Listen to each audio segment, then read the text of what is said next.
Congressman Bacon, next question is for you. It comes from a reader. 71-year-old Kevin Gallagher of Omaha asked the question.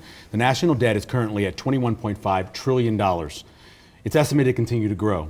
What have you done in Congress to address the growing problem? Well, the House passed a balanced budget that went over 9 or 10 years that did also fund our military to where we needed it.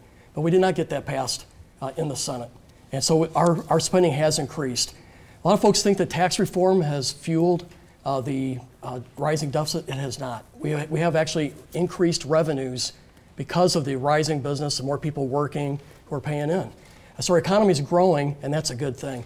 But we have increased spending, and it's because we've had gridlock, particularly in the Senate, where the Democrat side, to raise money for military, you have to raise money in non-military. And so we went 7 years where we didn't raise anything. We actually cut both sides, which really undermined our military. So this past year we raised the military spending, but it came with an increase also on the non-military side as a compromise.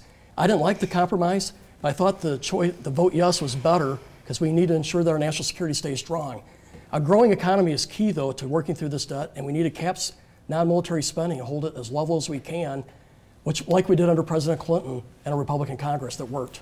Ms. Eastman, what would you do about the national debt? Well, and look, I mean, this is one of those times where we see typical bait and switch Bacon. He's telling you that we didn't increase the deficit when we know that we did.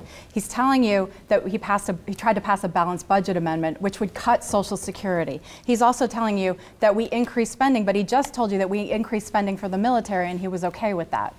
We have to start investing properly. We need effective, efficient government. We have to curtail our national debt. We simply can't afford to keep adding without actually cutting some stuff, and that means looking at inefficiencies.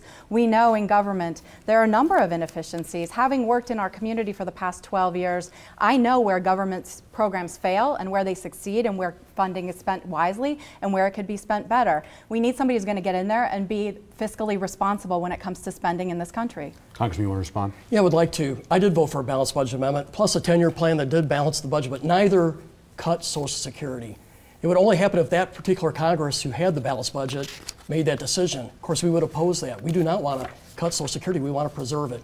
But I like the balanced budget. We have it here in Nebraska, and it works. And it forces tough decisions by Congress, which right now we have not been able to get those tough decisions through the Senate because of the 60-vote filibuster. So yes, I support a balanced budget and protecting Social Security. All right, next issue.